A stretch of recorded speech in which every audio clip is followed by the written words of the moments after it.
Alhamdulillah. Alhamdulillahilladzi an'amana bi ni'matil iman wal islam wa hadana ila siratal mustaqim ila dinil islam wa ma kunna linahtadiya laula an hadana Allah. Asyhadu an la ilaha illallah wahdahu la syarikalah wa asyhadu anna Muhammadan abduhu wa rasuluh. Allahumma salli wa sallim ala nabiyyina Muhammad wa ala alihi wa sahbihi wa man tabi'ahum bi ihsanin ila yaumil qiyamah. Wa ya ayyuhal muslimun usikum wa nafsi bi taqwallah wa ta'atihi faqad fazal muttaqun. Wa qala Allah ta'ala fi kitabil karim, a'udzu billahi minasyaitonir rajim, bismillahirrahmanirrahim. Wa idh qala Luqmanu li ibnihi wa huwa ya'idhuhu ya bunayya la tusyrik billah innasyirka la dzulmun 'adzim. Wa qala Rasulullah sallallahu alaihi wasallam fi hadithihi syarif, badiru bil amali sholihat fasatakunu fitanun kaqita'il lailil mudlimi yusbihur rajulu mu'minan wa yumsi kafiran wa yumsi mu'minan wa yusbihu kafiran yabi'u dinahu bi'aradin minad dunya. Rawahu Muslim. Shadaqallah wa shadaqa Rasulul Karim. Ma'asyiral muslimin, jamaah sidang Jumat rahimakumullah. Marilah kita semua meningkatkan keimanan dan ketakwaan kita pada Allah SWT. Karena kita termasuk sedikit di antara umat manusia yang pada siang hari ini mendapatkan kesempatan untuk beribadah bersama-sama, melaksanakan kewajiban kita sebagai seorang muslim. Salawat dan salam kepada junjungan kita Rasulullah SAW, Nabi akhir zaman, pemimpin dan suri tauladan kita, la nabiyya ba'dah. Salawat dan salam juga kepada para sahabat, keluarga dan pengikut Rasulullah sampai akhir zaman nanti. Ma'asyiral muslimin rahimakumullah. Rasulullah SAW telah mengingatkan pada kita semua, badiru bil amali sholihat, kata Rasulullah, segeralah kerjakan amal soleh. Fasatakunu fitanun kaqita'il lailil mudlimi, sebab akan datang satu masa yang penuh dengan fitnah. Yang digambarkan Rasulullah, zaman itu seperti zaman yang gelap. Masa yang gelap itu ditandai dengan ciri-ciri yang sangat aneh. Yusbihur rajulu mu'minan, kata Rasulullah. Di waktu itu seorang di waktu pagi masih menjadi seorang mukmin, dia masih beriman. Wa yumsi kafiran, tapi sorenya dia sudah kafir. Wa yumsi mu'minan, atau sore dia masih mukmin. Wa yusbihu kafiran, paginya dia kafir. Yabi'u dinahu bi'aradin minad dunya, dia menukar, dia menjual agamanya dengan godaan-godaan dunia. Ma'asyiral muslimin rahimakumullah. Peringatan Rasulullah SAW ini penting sekali untuk kita renungkan. Karena kita sekarang hidup di satu zaman yang belum pernah dialami oleh manusia manapun di muka bumi. Zaman yang ujian imannya sungguh sangat berat. Seorang ulama besar India, Syekh Abul Hasan Ali An-Nadwi, mengingatkan, belum pernah dalam sejarah manusia, khususnya sejarah umat Islam, menghadapi ujian iman yang seberat seperti yang kita alami sekarang ini. Para sahabat Rasulullah dulu diuji dengan ujian yang sangat berat, ujian fisik. Kaum muslimin pernah mengalami gelombang pemurtadan ketika dipaksa untuk meninggalkan agama Islam dan masuk Kristen. Di Andalusia, kaum muslimin diberikan 3 pilihan: berganti agama, pergi dari Spanyol, atau dihukum mati. Jutaan kaum muslimin harus meninggalkan negeri itu, meskipun kaum muslimin telah lebih dari 700 tahun tinggal di sana. Tentu ini ujian iman yang sangat berat. Tetapi kata Syekh Abul Hasan Ali An-Nadwi, ujian iman yang kita hadapi sekarang ini bukan berupa ujian fisik seperti itu, tapi ujian pemikiran, ujian informasi, di mana hampir tidak ada satu keluarga muslim pun sekarang ini yang tidak ada anggota keluarganya yang terseret dari arus pemurtadan ini, tanpa sadar kemudian meninggalkan imannya. Tiba-tiba dia telah ragu dengan keadilan Allah. Tiba-tiba dia telah ragu dengan keagungan syariat Islam. Tiba-tiba dia ragu dengan uswatun hasanahnya Rasulullah SAW. Tiba-tiba dia ragu bahwa Islam itu adalah ad-din yang akan memberikan solusi bagi umat manusia ini. Ma'asyiral muslimin rahimakumullah. Sedangkan Allah sudah mengingatkan pada kita, ahasiban nasu ayyutraku ayyaqulu amanna wa hum la yuftanun. Wa laqad fatanna alladhina min qablihim fala ya'lamanna Allahu alladhina shadaqu wa la ya'lamanna al-kadzibin. Apakah manusia, apakah kita semua ini menyangka bahwa kita akan dibiarkan oleh Allah mengaku-ngaku amanna, kita semua iman? Sungguh tidak. Semua kita diuji oleh Allah. Dan sungguh orang-orang sebelum kita pun telah diuji oleh Allah. Dan dengan ujian iman itu tampaklah siapa yang imannya benar dan siapa yang imannya dusta. Ma'asyiral muslimin jamaah sidang Jumat rahimakumullah. Oleh karena zaman ini adalah zaman baru, zaman yang belum pernah dialami oleh manusia sebelumnya. Zaman di mana berbagai informasi yang baik dan yang buruk bercampur aduk menjadi satu. Informasi yang mengajak kepada keimanan dan mengajak kepada kekufuran sekarang ini berkelit, berkelindan, campur aduk, kadang-kadang tidak jelas lagi mana iman, mana kufur, mana tauhid, mana syirik. Sehingga tidak jarang kita jumpai dengan bangganya orang-orang sekarang ini. Mungkin dia seorang tokoh memandang bahwa iman itu tidak penting lagi. Padahal kita tahu para nabi itu diutus oleh Allah ke muka bumi ini. Tujuan yang utama adalah menegakkan iman. Walaqad ba'atsna fi kulli ummatin rasulan an ibudullaha wajtanibut taghut. Sungguh telah kami utus pada setiap kaum itu seorang rasul.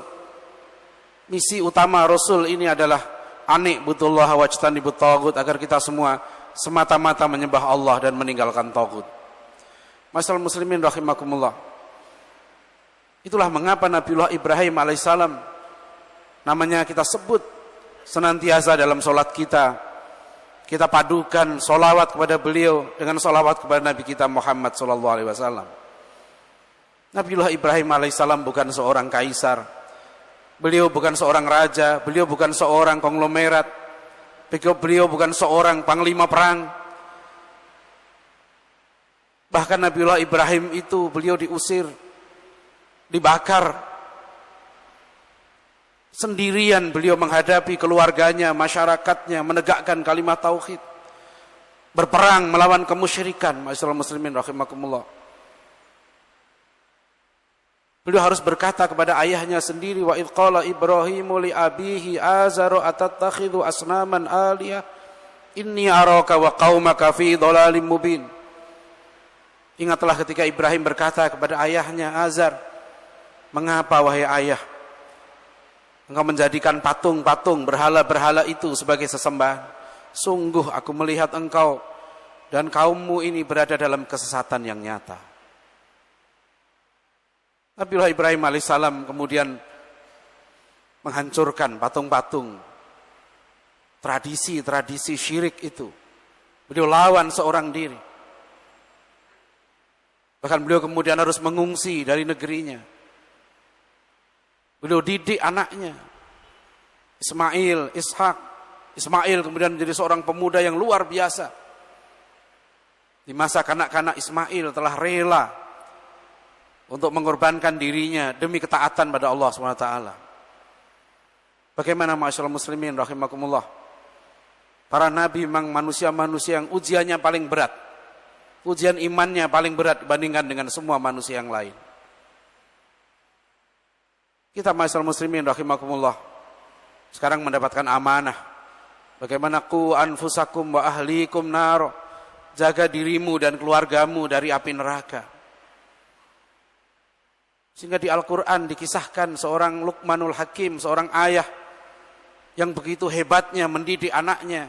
Yang pertama kali ditanamkan kepada anaknya adalah ya bunayya la tusyrik billah Innasyirka ladzulmun adzim. Wahai anakku, jangan syirik pada Allah. Syirik itu kezaliman yang besar. Syirik, ma'asyiral muslimin rahimakumullah, satu dosa yang terbesar, dosa yang bisa menghancurkan seluruh amal perbuatan kita. Kalau orang sudah musyrik, dia keluar dari agama Allah, rusak imannya, tidak ada lagi nilai seluruh amal perbuatannya. Begitu mudahnya dalam hadis Rasulullah dikatakan, di waktu pagi seorang masih mukmin, sore dia sudah kafir. Sore mukmin, besok paginya dia menjadi kafir. Tentu bukan orang ini berganti agama secara formal. Tetapi riddah bisa terjadi, orang murtad dari Islam, keluar dari Islam, bisa karena bil fi'li, karena perbuatannya, bisa karena bil lisan, karena ucapannya, bisa karena bil i'tiqad, karena hatinya, imannya sudah hilang. Begitu mudahnya di zaman modern ini kita mendengar ada orang yang mengatakan lebih baik memilih pemimpin yang kafir tapi jujur daripada pemimpin muslim tapi korupsi. Memilih pemimpin memang masalah politik, tapi akidah kita mengatakan orang mukmin tidak sama dengan orang kafir. Orang mukmin itu khairul bariyah, sebaik-baiknya makhluk. Orang kafir itu syarrul bariyah. Tidak benar kalau orang mengatakan semua manusia itu sama di hadapan Tuhan. Betapa banyak anak-anak muda yang kita survei dengan mudahnya mengatakan sama saja manusia itu. Yang penting dia berbuat baik pada sesama. Bahkan tidak sedikit mereka yang menyatakan yang penting mereka menyembah Tuhan, siapapun Tuhannya. Dan yang penting dia berbuat baik pada sesama. Apakah Al-Quran mengajarkan seperti itu? Dulu ma'asyiral muslimin rahimakumullah, negeri kita ini 100% dihuni oleh orang bukan muslim. Kalau orang berfaham pluralisme seperti itu, sama saja semuanya yang penting menyembah Tuhan, untuk apa dulu para da'i kita? Ribuan mereka datang meninggalkan negerinya, meninggalkan keluarganya, bahkan meninggalkan kekayaannya. Mereka datang ke negeri kita ini bukan untuk cari untung.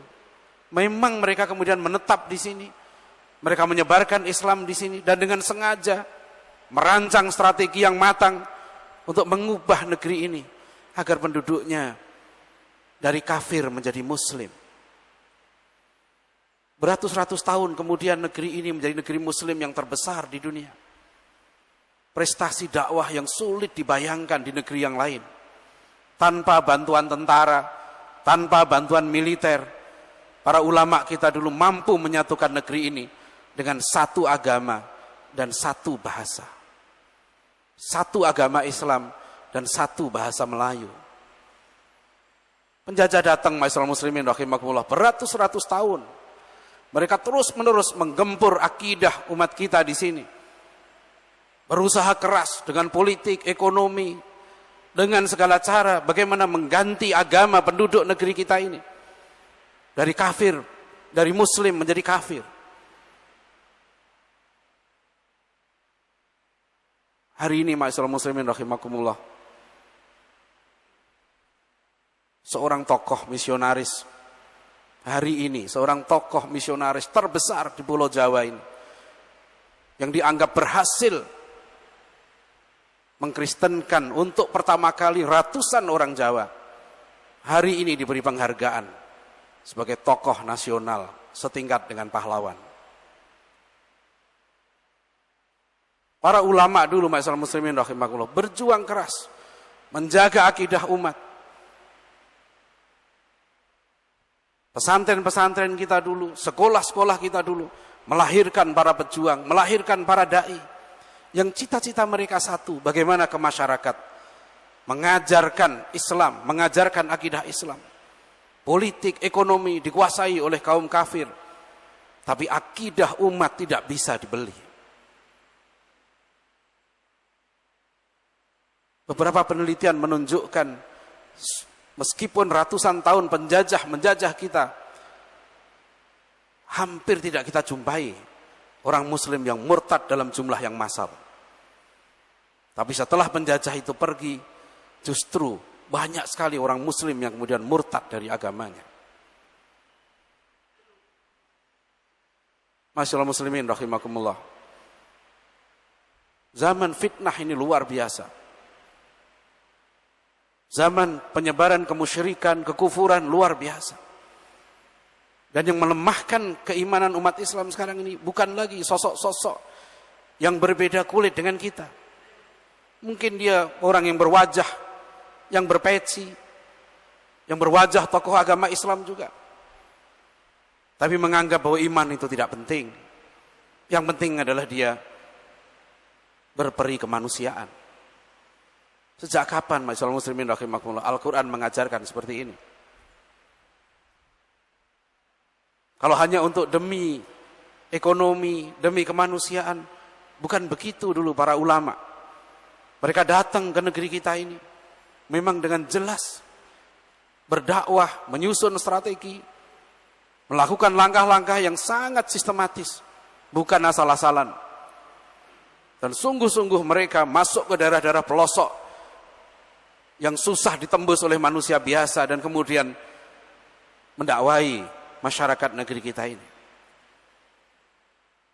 Sehingga di Jawa Timur saja, kerajaan terbesar, kerajaan Hindu terbesar, kemudian runtuh dengan dakwah Islam itu. Dan hampir di sekitar itu tidak lagi ditemukan orang yang beragama Hindu. Di Palembang pernah ada kerajaan Buddha terbesar di Asia Tenggara. Tidak pernah ada pembunuhan orang Buddha. Tidak pernah ada pengusiran orang Buddha. Tapi bagaimana kemudian dengan sukarela masyarakat itu memeluk agama Islam. Dan kerajaan itu kemudian hilang. Tidak ada bekas sama sekali. Yang ada adalah kemudian orang-orang muslim di tengah masyarakat yang sebelumnya memeluk agama Buddha itu. Masyaallah muslimin rahimakumullah. Oleh karena itu amanah yang dibebankan kepada kita, khususnya pada keluarga kita. Seperti Luqmanul Hakim menasihati anaknya, ya bunayya la tusyrik billah, inna syirka la dzulmun adzim. Wahai anakku, jangan syirik, jangan sekutukan Allah. Jangan sekali-sekali kita menyamakan bahwa manusia yang menyembah Allah SWT itu, kita samakan derajatnya dengan manusia yang menyembah tuyul.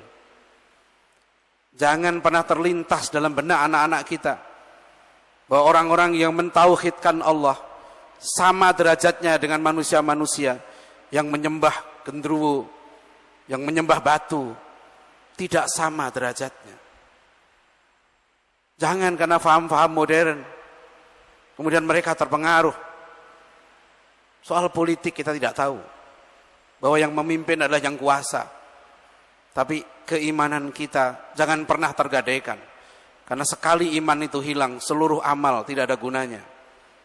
Walladzina kafaru a'maluhum kasarabin biqi'atin yaksabu dham'anu ma hatta idza ja'ahu lam yajidhu syai'an. Orang-orang kafir itu amalnya seperti fata morgana. Seperti fata morgana di tanah yang datar. Mereka menyangka fata morgana itu laksana air. Hatta idza ja'ahu lam yajidhu syai'an. Ketika dia datangi fata morgana itu, dia tidak akan jumpai apapun. Dia menyangka di dunia ini orang-orang kafir telah berbuat banyak, telah melakukan amal-amal kebaikan pada sesama, tapi tidak ada nilainya sama sekali. Bagaimana mungkin manusia ini mendapatkan pahala dari Allah SWT, sedangkan mereka tidak mengakui Allah itu Tuhannya? Bagaimana mungkin mereka mendapatkan pahala dari amal soleh, sedangkan mereka tidak pernah mengakui utusan Allah? Tidak pernah mengakui Nabi Muhammad SAW itu sebagai utusan Allah yang terakhir. Jika manusia tidak mengakui utusan Allah, bagaimana dia dikatakan orang baik? Masyaallah muslimin rahimakumullah, silahkanlah ditanya. Apakah ada anak-anak kita yang masih berpikir, apakah Tuhan itu adil, memasukkan ke dalam surga orang-orang jahat hanya karena dia beragama Islam? Dan apakah Tuhan itu adil memasukkan ke dalam neraka orang-orang baik hanya karena dia tidak beragama Islam? Kita tanya yang bertanya seperti itu. Siapa yang dimaksud orang baik? Sehingga Anda mengharuskan orang baik itu harus masuk surga. Oh, karena dia berperi kemanusiaan, dia pejuang HAM, dia membela orang-orang miskin, dia baik pada manusia. Mengapa dia tidak mau baik pada Tuhan? Mengapa dia tidak mau mengakui, sekedar mengakui utusan Allah saja dia tidak mau? Apa beratnya bagi kaum Yahudi Nasrani untuk mengakui bahwa Muhammad itu utusan Allah? Apa ruginya kalau mereka itu mengakui Muhammad itu utusan Allah? Kalau mereka rela mengorbankan dirinya demi kemanusiaan, mengapa mereka tidak mau mengakui Muhammad itu utusan Allah Subhanahu wa taala? Apakah itu baik pada Allah? Kalau seorang anak tidak mau mengakui orang tuanya, meskipun dia berbuat baik pada orang tuanya, apakah kita katakan anak itu anak yang baik? Kalau ada orang tua tidak mau mengakui anaknya sendiri, meskipun dia kasih anaknya itu berbagai macam fasilitas kehidupan, apakah kita akan mengatakan orang tua yang baik? Allah menegaskan dalam surat Thaha, innani anallah la ilaha illa ana fa'budni wa aqimis sholata li dzikri. Aku ini Allah, tidak ada Tuhan selain aku, maka dirikanlah sholat untuk mengingatku. Yang pertama diminta oleh Allah SWT, Tuhan semesta alam, Tuhan yang Maha Esa, Tuhan yang Maha Kuasa, bukan amal, bukan ibadah. Yang diminta oleh Allah pada manusia ini adalah mengakui dulu, mengakui bahwa Allah itu satu-satunya Tuhan, mengakui bahwa Allah telah mengirim utusannya yang sah, utusannya yang terakhir. Hanya melalui utusannya inilah kita bisa mengenal Allah. Hanya melalui utusan inilah kita bisa mengenal bagaimana cara beribadah kepada Tuhan. Hanya melalui utusannya inilah kita tahu bagaimana cara kita berdoa kepada Tuhan yang Maha Kuasa. Kalau kita tidak beriman kepada Rasulullah SAW, bahkan kita tidak tahu apa itu suci dan apa itu najis. Kita tidak tahu apa itu hadath. Kita tidak tahu bagaimana makanan yang halal dan yang haram. Kalau bukan karena diutusnya Rasulullah SAW kepada umat manusia ini, manusia tidak akan tahu bahwa menikah sesama jenis itu adalah biadab. Bahkan sekarang kita jumpai ada orang yang mulai melegalkan perkawinan sejenis.